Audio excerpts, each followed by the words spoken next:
اور ہم نے مریم کے بیٹے عیسیٰ اور ان کی ماں کو اپنی نشانی بنایا تھا اور ان کو ایک اونچی جگہ پر جو رہنے کے لائق تھی اور جہاں نتھرا ہوا پانی جاری تھا پناہ دی تھی۔ اے پیغمبرو، پاکیزہ چیزیں کھاؤ اور عمل نیک کرو، جو عمل تم کرتے ہو میں ان سے واقف ہوں، اور یہ تمہاری جماعت حقیقت میں ایک ہی جماعت ہے اور میں تمہارا پروردگار ہوں، تو مجھ سے ڈرو۔ پھر انہوں نے آپس میں اپنے کام کو متفرق کر کے جدا جدا کر دیا، جو چیز جس فرقے کے پاس ہے وہ اس سے خوش ہو رہا ہے، تو ان کو ایک مدت تک ان کی غفلت ہی میں رہنے دو۔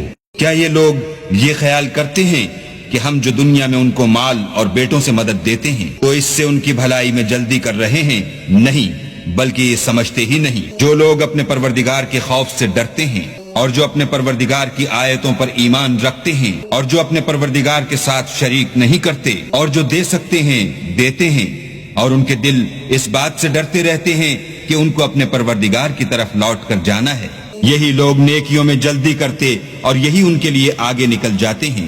اور ہم کسی شخص کو اس کی طاقت سے زیادہ تکلیف نہیں دیتے، اور ہمارے پاس کتاب ہے جو سچ سچ کہہ دیتی ہے، اور ان لوگوں پر ظلم نہیں کیا جائے گا مگر ان کے دل ان باتوں کی طرف سے غفلت میں پڑے ہوئے ہیں، اور ان کے سوا اور اعمال بھی ہیں جو یہ کرتے رہتے ہیں، یہاں تک کہ جب ہم نے ان میں سے آسودہ حال لوگوں کو پکڑ لیا تو وہ اس وقت تلملا اٹھیں گے۔ آج مت تلملاؤ، تم کو ہم سے کچھ مدد نہیں ملے گی۔ میری آیتیں تم کو پڑھ پڑھ کر سنائی جاتی تھیں اور تم الٹے پاؤں پھر جاتے تھے، ان سے سرکشی کرتے، کہانیوں میں مشغول ہوتے اور بیہودہ بکواس کرتے تھے۔ کیا انہوں نے اس کلام میں غور نہیں کیا، یا ان کے پاس کوئی ایسی چیز آئی ہے جو ان کے اگلے باپ دادا کے پاس نہیں آئی تھی، یا یہ اپنے پیغمبر کو جانتے پہچانتے نہیں اس وجہ سے ان کو نہیں مانتے؟ کیا یہ کہتے ہیں کہ اسے سودا ہے؟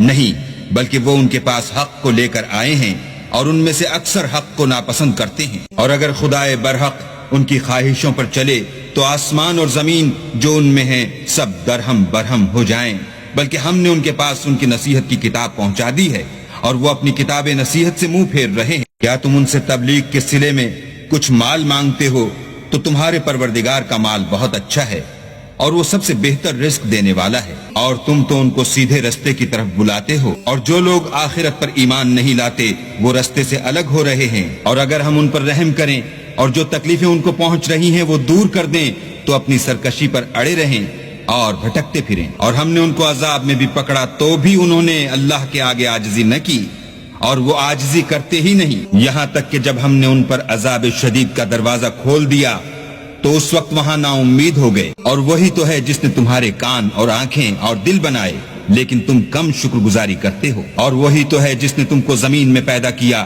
اور اسی کی طرف تم جمع ہو کر جاؤ گے۔ اور وہی ہے جو زندگی بخشتا اور موت دیتا ہے، اور رات اور دن کا بدلتے رہنا اسی کا تصرف ہے، کیا تم سمجھتے نہیں؟ بات یہ ہے کہ جو بات اگلے کافر کہتے تھے اسی طرح کی بات یہ کہتے ہیں کہ جب ہم مر جائیں گے اور مٹی ہو جائیں گے اور استخوان بوسیدہ کے سوا کچھ نہ رہے گا تو کیا ہم پھر اٹھائے جائیں گے؟ یہ وعدہ ہم سے اور ہم سے پہلے ہمارے باپ دادا سے بھی ہوتا چلا آیا ہے، اجی یہ تو صرف اگلے لوگوں کی کہانیاں ہیں۔ کہو کہ اگر تم جانتے ہو تو بتاؤ کہ زمین اور جو کچھ زمین میں ہے سب کس کا مال ہے؟ جھٹ بول اٹھیں گے کہ اللہ کا۔